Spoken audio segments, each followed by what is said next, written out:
अब बसा लेते हैं लोग, एक चेहरे पे कई चेहरे लगा लेते हैं लोग। चुनाव आयोग कई कई चेहरे लगा रहा है, एक नाम चेहरे अनेक, एक चेहरा नाम अनेक, एक चेहरा एक नाम पते अनेक, वोट अनेक।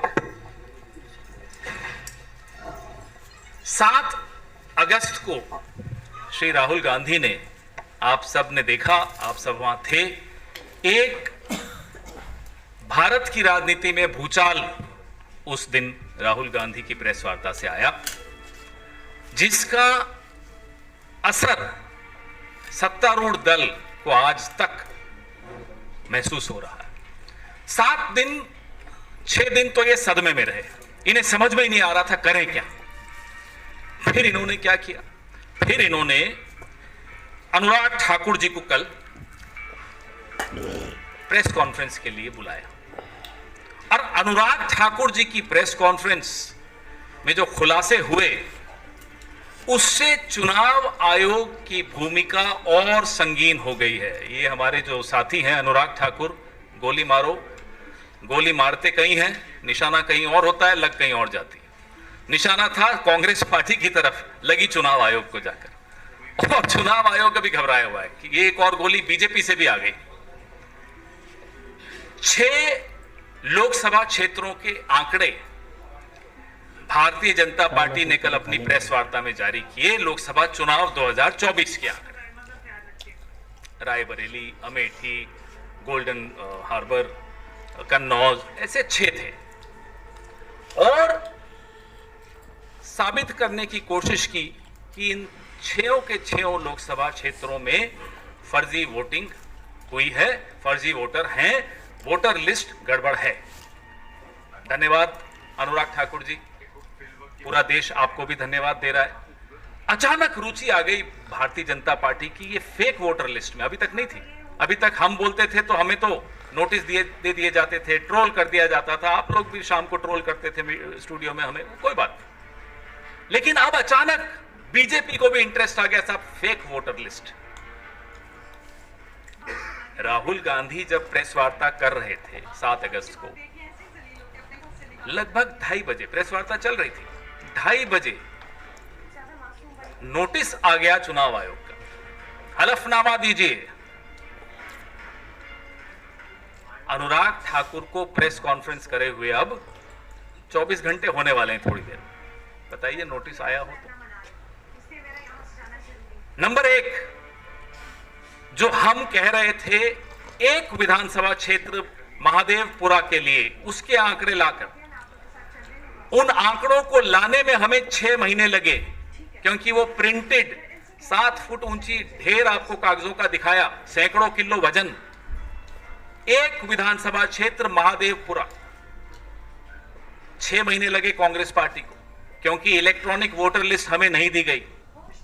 अनुराग ठाकुर बीजेपी के सांसद 6 लोकसभा क्षेत्रों का 6 दिन में सारे आंकड़े उनको मिल गए। बताइए कैसे मिले? हमारा सवाल है, हमारा सवाल चुनाव आयोग से भी है, हमारा सवाल बीजेपी से भी है। जब ये आंकड़े हैं आपके पास, जब इलेक्ट्रॉनिक वोटर लिस्ट है आपके पास, तो कांग्रेस को क्यों नहीं मिलती, विपक्ष को क्यों नहीं मिलती? अचानक कैसे मिल गई? हमें एक विधानसभा क्षेत्र के 50 बूथ के आंकड़े पढ़ के समझने में, पूरा आपके सामने प्रेजेंटेशन बनाने में 6 महीने लगे। 6 दिन में 6 लोकसभा क्षेत्रों के आंकड़े में बार बार दोहरा रहा हूं क्योंकि बहुत महत्वपूर्ण बिंदु है। इनको कैसे मिले? मतलब है चुनाव आयोग के पास, मतलब बीजेपी के पास है, विपक्ष के लिए नहीं है, जनता के लिए नहीं है, मीडिया के लिए नहीं है, सिर्फ और सिर्फ सत्तारूढ़ दल के लिए। जो कल आंकड़े अनुराग ठाकुर ने आप सबके सामने रखे, वो एक आपराधिक सबूत है, एविडेंस ऑफ क्राइम। हम मांग करते हैं अनुराग ठाकुर से कि वो आपराधिक सबूत हमें दे दिया जाए, सारे आंकड़े हमें सुपुर्द कर दिए जाएं, क्योंकि अब आपका अपराध साबित हो चुका है। यह आपकी मिलीभगत चुनाव आयोग से तो आपने खुद साबित कर दी। अब तक तो लोगों के मन में शंकाएं थी, आपने उन शंकाओं को तथ्यों के सहारे भरोसे में बदल डाला।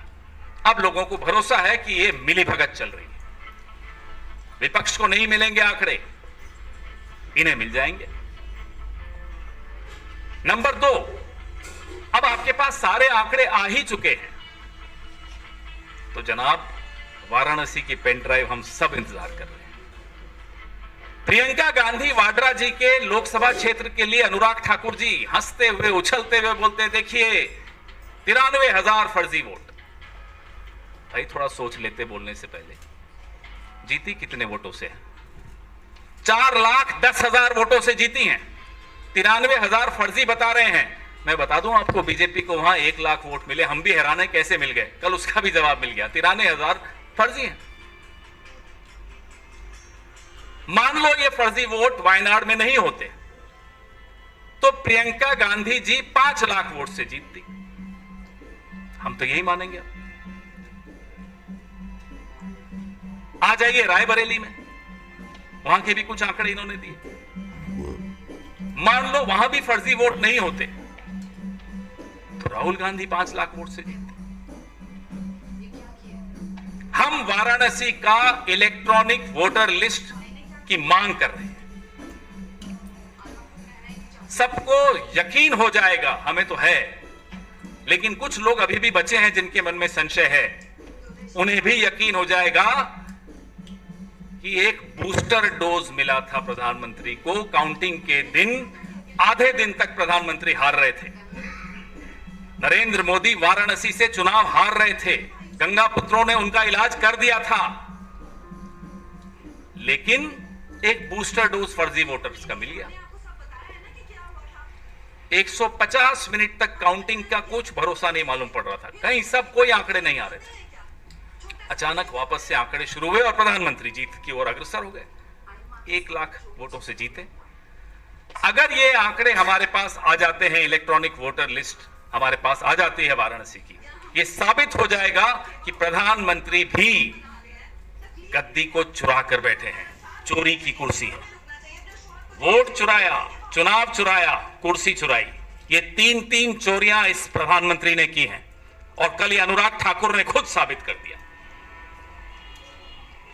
अब तक तो हम पर सवाल उठाए जाते थे, अरे साहब आपको तो संस्थाओं पर भरोसा नहीं है, राहुल गांधी तो संस्थाओं पर भरोसा नहीं करते। तो अनुराग ठाकुर क्या संस्थाओं पर भरोसा कर रहे थे कल?